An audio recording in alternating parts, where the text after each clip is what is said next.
I mean, we're going to talk about this entire team. It's about more than Aaron Rodgers, but Aaron Rodgers is the headline. It's the reason why the expectations are Super Bowl this season. So what are your expectations, realistic, Willie, short-term and long-term for Aaron Rodgers? Well, the expectations are high because of his resume, right? When you get a guy like him that finally lands in New York, a caliber of his type, man, you got to have high expectations. You talk about, a lot of people scoffed at the notion of Jets Super Bowl, where they haven't been to the playoffs in 13 years. How can you start talking to Super Bowl? It's solely because of Aaron Rodgers decided to come to the New York Jets and realize the talent, the moves Joe Douglas did, Robert Saleh, the organization. You got Woody Johnson wearing platinum chains, for Christ's sake. They talk about committed to the cause. And so when you got Aaron Rodgers and high expectations, my expectations for him is to lead. This young group still has to learn how to win. They haven't discovered that yet. You talk about this Jets offense that struggled to score a touchdown the last 3 games of the season.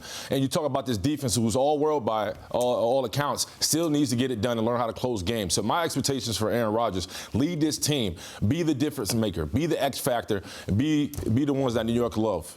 And I think when they run into adversity, because all NFL teams do during the regular season, they have a guy that's built to handle that. Remember last year, they dealt with a lot at the quarterback position, whether it was Zach Wilson, then Mike White got hurt. They tried to turn to Joe Flacco. They turned to Chris Streveler at one time. Now they have a guy that's won a lot of games in the league that the young guys can look to, and they can say he's been here before and he's done it at the highest level, and they have faith and trust. You heard Jeff Ulbrich say it over the summer, right? This is our quarterback. They're watching film with the defense, and he's going, this is our quarterback. He can make these throws. Only he can make these throws, which raises the floor, because also what he sees pre-snap and what he does mentally to make adjustments for this offense and helping everybody line up where they're expected to be, that's the stuff that doesn't show up in the stat sheet that helps you win games, and that's something the Jets have not had under center for a very long time. With Aaron Rodgers, it's all there. Bart, Connor just started talking about it, but how does a player of that caliber elevate the players around him on offense? He raised the expectations, right? And you understand that he's done it at a high level.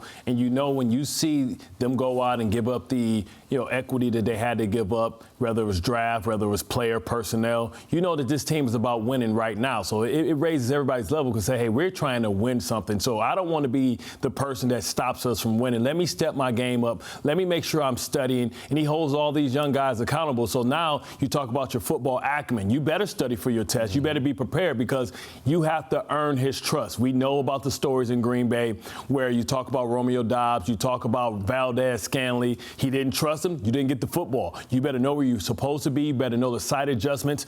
A great example of that was against the Giants, right? Press coverage, everybody on the field, except for Garrett Wilson and Aaron Rodgers, believed that it was going to be a lead to the open side. He saw cover 0. We can't run against this. I asked Garrett Wilson, hey, what did he say to you? He said, I can't tell you that, Bart. You my boy, but I can't give you the secrets. Right. And you saw the fade right over the head. It was great defense, but you just have a better player. It's no defense for the perfect pass or the perfect play. And more times than not, a player of his caliber is going to be able to put you in a situation. He's seen it all. He's done it all. He's gone against the Pittsburgh Steelers defenses. Yep. He's gone against the Rex Ryan defense. He's going against the Bill Belichick defense. It's nothing that you can show him that he hasn't prepared for or seen before. And I think this young nucleus have really rejuvenated him. And I feel like he's here for a legacy. And when everybody talks about scorched earth, Aaron Rodgers, and that guy was a bad man. He won back-to-back MVPs. How about legacy, Aaron Rodgers?